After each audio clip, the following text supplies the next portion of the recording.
সুপ্রিয় বন্ধুরা, আমাদের যাত্রাপথ এসে থেমেছে এখন চায়নায়। আমরা চায়নার একটি ছোট্ট শহরে আছি।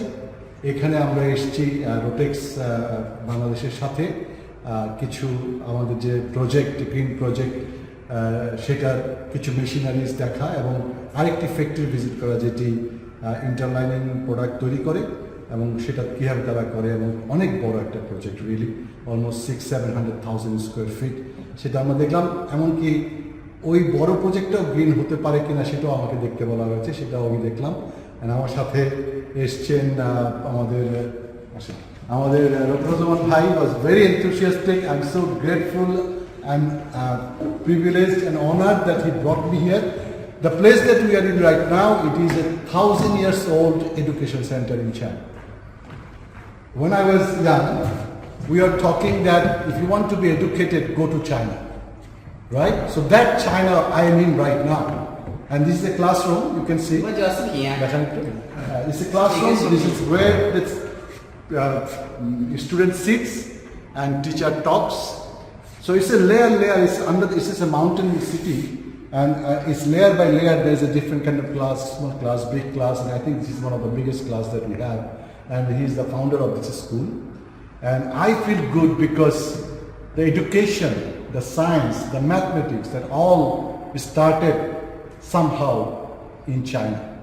We are part of it in 300, 400, 500, 600 years ago, but it originated in China, most of them, and then expanded from here. We know the Confucius, we know his philosophy that we learned, and today I am very feel good that I am in one of those places that living signature of history. And I am very happy that you brought me here. Yeah, so he was talking about interlining business and how that interlining goes with Bangladesh and China.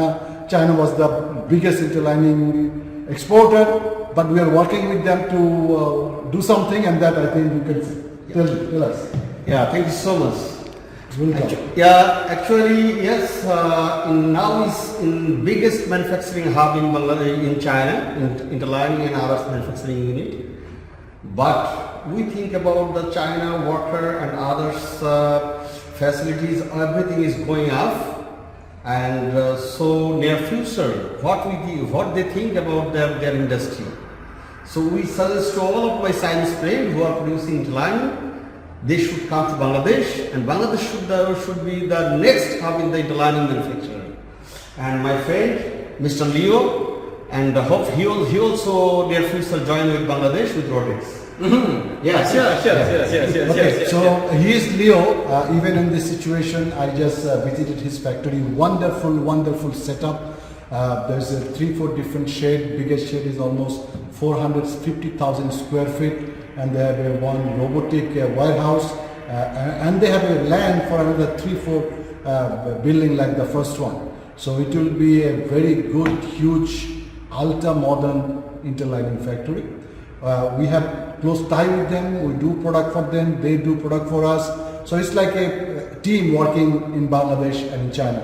And this dream of this special quality product done by Leo, you say a few things. Tell us about your company. Yes, my company is for China. Now is produce interlining exports, but now China, all of the cost is day by day is more and more high. So like before we do interlining, we just no need all of the work we do ourselves. We just do coating or we just do weaving is enough. We no need dyeing, we no need DIY produce.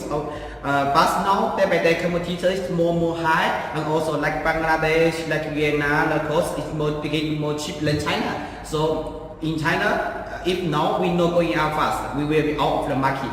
So this is why these 2 years I spent so much time, spend so much money, I spend so much my idea in a new factory. So I hope my factory is future where we have 300 to 400 workers and keep 24 hours work. But in future, if we stay in low quality in a wholesale, it's very more hard.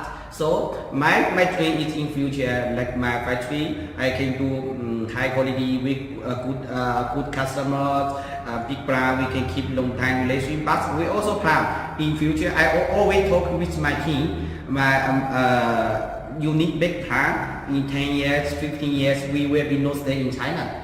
China just when we open this factory, firstly, I need to keep my business for my customer. Secondly, I need make my team more and more strong.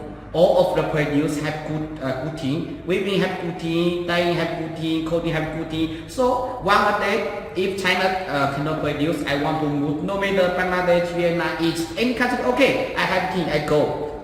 Yes. For me, first, making is no problem. Sale is no problem. Most important is produce for me because I'm salesman. I begin in the line. I'm from salesman. I say Mr. Local. It's not from produce. So for us, selling is not hard, but produce is hard. How to keep everything stable, quality stable, produce stable, control workers stable is more hard for us than selling. Selling is more easy. For factory inside factory is more hard for us. So for my building new factory, most important for me is make my team strong. Then I can go to any place. I can open factory in any country I can go. Have team, have engineer, go to any place I can produce. Then I can sell into any country. Very good. Thank you. And you heard that there's 2-3 very important things that we say. Selling is not a problem for him because he maintained quality, so he has his own customer base, and that customer base developed in last 10-15 years will not go anywhere. So his customer is there, right? The second thing that he was concerned of is the quality. Yeah. He wants to make sure because of the cost going down, not the put quality down. So he finds another way to bring down the cost.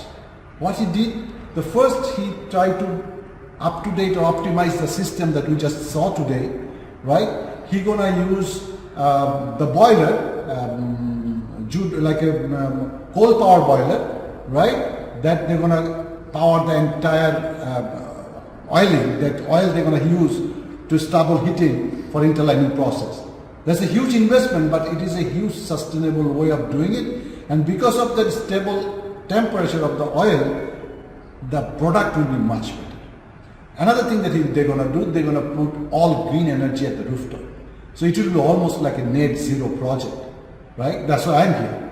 So if it's a net zero project, they can tell that European customer or sustainable concerned customer that their carbon footprint is very low, almost say zero. So project like this that require a lot of energy, but carbon footprint is zero is a huge thing for the Western part. So we try to focus that. And also he figured out how to make the more quality product with less cost and much more productivity, efficiency, which is I can say, right? Compared to the few other projects that I am doing, efficiency is way different. So I think thank you very much for your hospitality. You're welcome. Thank you, and Yeah. I'm very grateful and honored that you invited us here. Yeah. And we'll talk again. Okay. I like this city. Thank you. Thank you. Thank you.